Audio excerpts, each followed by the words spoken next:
Hello दोस्तों, स्वागत है आप सबका आपके ट्यूशन पर। सहज कैसे आप लोग? उम्मीद करते हैं आप लोग स्वस्थ होंगे, मस्त होंगे, अपनी पढ़ाई अच्छे से कर रहे होंगे। देखिए यहाँ पे डेली करंट अफेयर के फंड टॉपिक से आपके साथ कुछ क्वेश्चन शेयर करेंगे। तो सबसे फर्स्ट जो है ये बताना है कि इब्राहिम राइसी जो है वो कहाँ के राष्ट्रपति चुने गए हैं। तो यहाँ पर आपको बताना है इसका राइट आंसर क्या होगा। इब्राहिम राइसी ने किस देश का 2021 का ईरानी राष्ट्रपति चुनाव जीता है। तो यहाँ पर देखिए नाम से भी कंफर्म हो रहा है, तो इसका जो राइट आंसर होता है वो होता है बी। और ईरान क्या हो जाता है यहाँ पर, ये आपका राइट आंसर हो जाता है।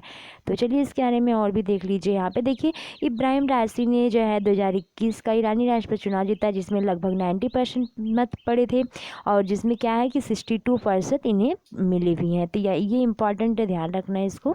और चलिए चलते हैं, देखते हैं इसी क्रम में नेक्स्ट होने की 1098 कैरेट के हीरे की खोज शोधकर्ताओं ने की है। इसे दुनिया का अब तक का तीसरा सबसे बड़ा हीरा माना जाता है। हीरा किस देश में बरामद किया गया है। तो यहाँ पर बात को बताना है कि इसका राइट आंसर क्या होगा। किस देश में जो है 1098 कैरेट हीरे रहने की जो है वो संभावना है। तो यहाँ पर आपको बताना है कि क्या फर्स्ट होगा इसका राइट आंसर मॉरिशस, या बी होगा जिम्बाब्वे, या सी होगा दक्षिण अफ्रीका, या डी होगा बोत्सवाना। तो यहाँ पर बताना है कि इसका राइट आंसर क्या होगा। देखिए यहाँ पे इसका जो राइट आंसर होता है वो होता है डी। और फिर इस तरह बोत्सवाना क्या होता है यहाँ पर, ये राइट आंसर आपका हो जाता है। यहाँ पे बोत्सवाना क्या होता है, ये राइट आंसर हो जाता है। तो देखिए यहाँ पे क्या है और भी थोड़ा देख लीजिए कि बोत्सवाना डायमंड कंपनी, बोत्सवाना सरकार और दक्षिण अफ्रीका हीरा कंपनी डी बीयर्स के बीच एक संयुक्त उद्यम द्वारा बोत्सवाना में 1098 कैरेट हीरे की खोज की गई है। तो यहाँ पे कौन कौन सी कंपनी लगी हुई है, इसको भी ध्यान रखना थोड़ा। चलिए देखते हैं इसी क्रम में नेक्स्ट सेशन को लाइक भी कर देना, जिसने चैनल को सब्सक्राइब नहीं किया चैनल को सब्सक्राइब करके बेल आइकन को भी ओपन कर लेना। और देखिए यहाँ पे जो है नेक्स्ट क्वेश्चन है, और आपको अगर सभी सब्जेक्ट की जो है जो चैनल पे नए हैं वो चैनल पे जाएं, और वहाँ पे क्या आपको प्लेलिस्ट में सभी सब्जेक्ट की वीडियो मिल जाएगी, तो ज़रूर देखिएगा। बहुत अच्छे से जो है कॉन्सेप्ट के साथ जो है समझाए हैं, तो जरूर देखिएगा। और देखिए यहाँ पे इसको देखिए कि निम्नलिखित में से किस राज्य के सहित प्रदेश ने जहाँ वोट वहाँ टीकाकरण कार्यक्रम शुरू किया है। तो यहाँ पर बताना है कि इसका राइट आंसर क्या होगा। क्या फर्स्ट होगा हरियाणा, बी होगा गुजरात, सी होगा लद्दाख, या डी होगा केरल। तो यहाँ पर आपको बताना है कि इसका राइट आंसर क्या होगा। देखिए यहाँ पे इस क्वेश्चन राइट आंसर होता है गुजरात, और फिर इसका हो जाता है बी आपका यहाँ पर राइट आंसर हो जाता है। आगे देख लीजिए, जहाँ वोट वहाँ टीकाकरण का उद्देश्य अगले 4 सप्ताह के भीतर दिल्ली में 45 वर्ष से अधिक उम्र के सभी लोगों को कोविड-19 के खिलाफ टीकाकरण करना है। तो चलिए देखते हैं इसी क्रम में नेक्स्ट क्वेश्चन है कि किस मंत्रालय ने भारत का मरुस्थलीकरण और भूमि क्षरण एटलस जारी किया है। तो यहाँ पर बताना है कि इसका राइट आंसर क्या होगा। क्या इसका राइट आंसर फर्स्ट होगा सड़क परिवहन और राजमार्ग मंत्रालय, या बी होगा पृथ्वी विज्ञान मंत्रालय, या सी होगा पर्यावरण वन और जलवायु परिवर्तन मंत्रालय, या डी इनमें से कोई नहीं। तो यहाँ पर बताना है कि इसका राइट आंसर क्या होगा। देखिए यहाँ पे इस क्वेश्चन राइट आंसर होता है वो होता है सी, और पर्यावरण वन और जलवायु परिवर्तन राज्य मंत्रालय द्वारा यहाँ पर जारी किया गया है। तो यहाँ पे सी आपका जो है ये राइट आंसर हो जाता है। तो चलिए देखिए यहाँ पे जो है ये सी आपका राइट आंसर हो जाता है।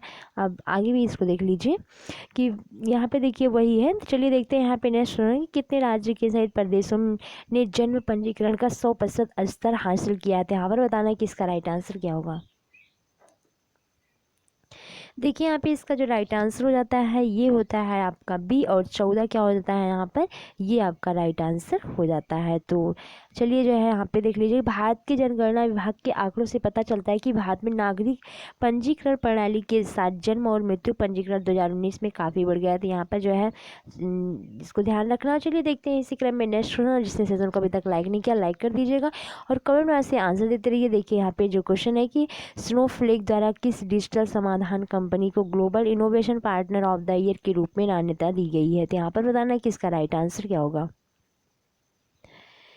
देखिए यहाँ पे इसका इस क्वेश्चन का राइट आंसर होता है बी, और लार्सन एंड टुब्रो इन्फोटेक क्या होता है यहाँ पर, बी आपका राइट आंसर हो जाता है। तो चलिए देख लीजिए इसके बारे में कि वैश्विक प्रौद्योगिकी परामर्श और डिजिटल समाधान कंपनी, तो यहाँ पे ये किस चीज़ की कंपनी है, इसको ध्यान रखना यहाँ पे।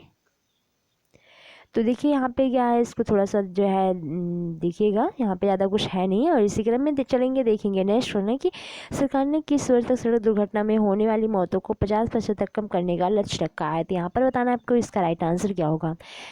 जो सरकार है उसका कब तक टारगेट है, किस ईयर तक। तो यहाँ पे बताना है 2025 होगा, 2030 होगा, 2024 होगा, 2023 होगा। तो यहाँ पर बताना है कि इसका राइट आंसर क्या होगा।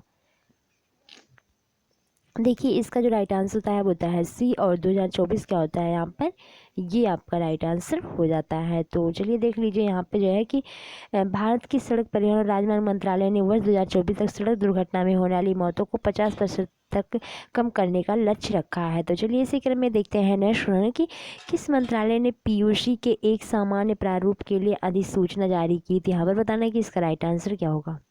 क्या फर्स्ट होगा पर्यावरण और जलवायु परिवर्तन राज्य मंत्रालय, या बी होगा रक्षा मंत्रालय, या सी होगा गृह मंत्रालय, या डी होगा सड़क परिवहन और राजमार्ग मंत्रालय। तो यहाँ पर बताना है कि इसका राइट आंसर क्या होगा। देखिए यहाँ पे इस क्वेश्चन का राइट आंसर होता है डी, और सड़क परिवहन और राजमार्ग मंत्रालय क्या होता है यहाँ पर, ये आपका राइट आंसर हो जाता है। तो चलिए देख लीजिए यहाँ पे देख सकते हैं सड़क परिवहन राजमार्ग मंत्रालय ने केंद्रीय मोटर वाहन नियम 1989, तो इसको जो है ध्यान रखना है, ये 1989 के तहत देश भर में जारी किए जाने वाले पीयूसी प्रमाण पत्र के सामान्य प्रारूप के लिए सूचना जारी की है। तो चलिए देखिए इसी क्रम में नेक्स्ट मोस्ट इंपॉर्टेंट ये क्वेश्चन है, क्वेश्चन को नोट भी करते रहा करिए जिससे रिविजन करने में आसानी भी हो। देखिए यहाँ पे जो क्वेश्चन है कि रक्षा मंत्री ने किस परियोजना के तहत BRO द्वारा निर्मित 12 सड़कें राष्ट्र को समर्पित की है। तो यहाँ पर बताना है कि इसका राइट आंसर क्या होगा। यहाँ पे देखिए एक योजना है, उस योजना के अकॉर्डिंग किया गया है। तो यहाँ पर उस योजना का आपको नाम बताना है, वर्तकी है या अरुणांकी है या ब्राह्मणी है या इन सब है। तो यहाँ पर बताना है कि इसका राइट आंसर क्या होगा। देखिए यहाँ पे इस क्वेश्चन राइट आंसर होता है डी, और ये सब क्या होता है यहाँ पर राइट आंसर हो जाता है। तो देखिए यहाँ पे क्या है कि भारत के रक्षा मंत्री ने अरुणक, वर्तक, ब्राह्मणक, उदयक, हिमांक और संपर्क परियोजनाओं के तहत, तो यहाँ पे कितना है इसको ध्यान रखना, अरुणक है, वर्तक है, ब्राह्मणक है, उदयक है, हिमांक है, संपर्क है, द्वारा जो है तहत निर्मित उत्तरी और पूर्वी सीमा क्षेत्रों में यहाँ पे पूर्वी सीमा क्षेत्रों में सीमा सड़क संगठन द्वारा निर्मित 12 सड़कों को राष्ट्र को समर्पित किया है। तो देखिए यहाँ पे डेली करंट अफेयर के पॉइंट ऑफ व्यू से कुछ क्वेश्चन जो आपके साथ शेयर किया, सेशन कैसा रहा कमेंट बॉक्स से जरूर बताइएगा। सेशन को लाइक करना, चैनल को सब्सक्राइब करना, शेयर करना। बाय यूट्यूब चैनल पर मिलते हैं फिर नेक्स्ट सेशन के साथ, तब तक के लिए बाय बाय, टेक केयर।